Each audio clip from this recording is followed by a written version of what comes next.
اس لیے اللہ نے فرمایا کہ آپ صبر کریں، اللہ کا وعدہ سچا ہے، اور اگر آپ سے کوئی کمی کوتاہی ہو جائے تو مایوس مت ہو، استغفار اور توبہ کا دروازہ کھلا ہوا ہے۔ تو آپ مایوس نہ ہو کہ پتہ نہیں مجھ سے اب کوتاہی ہو گئی تو اب اللہ اپنے وعدہ ہی پورا نہیں کرے گا، اللہ کہے گا ہم نے تو وعدہ جب کیا تھا جب آپ بھی تو کام پورا کریں، تو ہم سے کوتاہی ہو رہی ہے۔ تو فرمایا کوئی بات نہیں، کوتاہی ہر ایک سے ہو سکتی ہے، وَاسْتَغْفِرْ لِذَنبِكَ، آپ اپنی کوتاہیوں پر اللہ سے استغفار کیا کریں، وَسَبِّحْ بِحَمْدِ رَبِّكَ، اور اپنے رب کی پاکی بیان کیا کریں، سبحان اللہ وبحمدہ پڑھا کریں، بالعشی والابکار، صبح اور شام بھی۔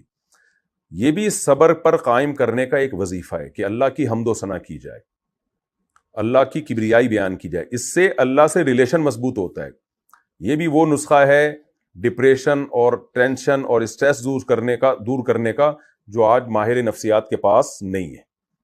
کہ بھئی جو دینے والا ہے نا پریشانیاں، اس سے آپ دوستی بڑھا لیں تو اس سے صبر کی توفیق ملے گی۔ آج لوگ وظیفے پڑھتے ہیں ٹینشنوں کے لیے، پریشانیوں کے لیے، وہ وظیفے بھی اللہ کا ذکر ہی ہوتے ہیں، لیکن اس میں ذکر کی روح ان کو حاصل نہیں ہوتی۔ جب ہم ذکر کرتے ہیں چاہے وظیفے کے طور پر ہو، تو ذکر کا مقصد ہے آپ کا اللہ سے ریلیشن مضبوط ہو، کیونکہ آپ جب بار بار اللہ کی تعریف کرتے ہیں کہ تمام تعریفیں اللہ کے لیے ہیں، وہ ہر عیب سے پاک ہے،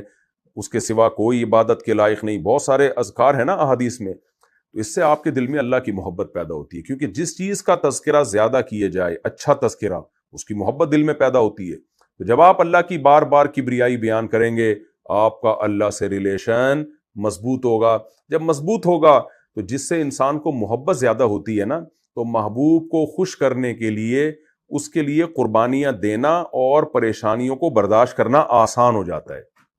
جس سے محبت ہی نہ ہو، اس کے لیے پریشانیاں اٹھانا بڑا ٹینشن والا کام ہے۔ آدمی اپنی اولاد کے لیے کتنی ٹینشنیں اٹھاتا ہے، کسی اجنبی کے لیے ذرا بھی ٹینشن نہیں اٹھا سکتا وہ۔ تو یہ فلسفہ ہے صبر کا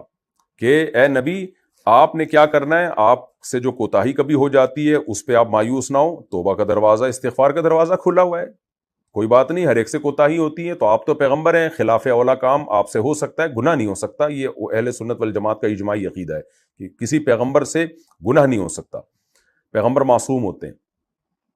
تو خلاف اولا کام ہو سکتا ہے، اجتہادی غلطی ہو سکتی ہے، تو اس پہ آپ نے اللہ سے توبہ استغفار کرنی ہے، مایوس نہیں ہونا، اور دوسرا اللہ کا ذکر کثرت سے کرنا ہے۔ تو آج بھی یہی نسخہ ہے، تو کوئی وظیفہ پڑھا کریں تو وظیفوں کی نیت سے نہیں، بلکہ اللہ کو یاد کرنے کی نیت سے، اس کے معنی مفہوم سوچ کے، تو اللہ سے آپ کا جب ریلیشن مضبوط ہوگا تو آپ کے لیے اس پریشانی کو برداشت کرنا آسان ہو جائے گا۔ بالعشی والابکار، صبح اور شام بھی۔ تبھی نبی صلی اللہ علیہ وسلم نے ہمیں بھی صبح و شام کی تسبیحات بتائی ہیں، سبحان اللہ والحمد للہ ولا الہ الا اللہ واللہ اکبر، اسی طرح لا الہ الا اللہ وحدہ لا شریک لہ لہ الملک ولہ الحمد وہو علی کل شیء قدیر۔ تو یہ ساری تسبیحات ہمیں اس لیے بتائی ہیں، تبھی اکابر علماء کا، بزرگان دین کا ہمیشہ سے صبح و شام تسبیحات کا معمول رہا ہے، تو ہمیں بھی صبح و شام کی تسبیحات کا معمول بنانا چاہیے۔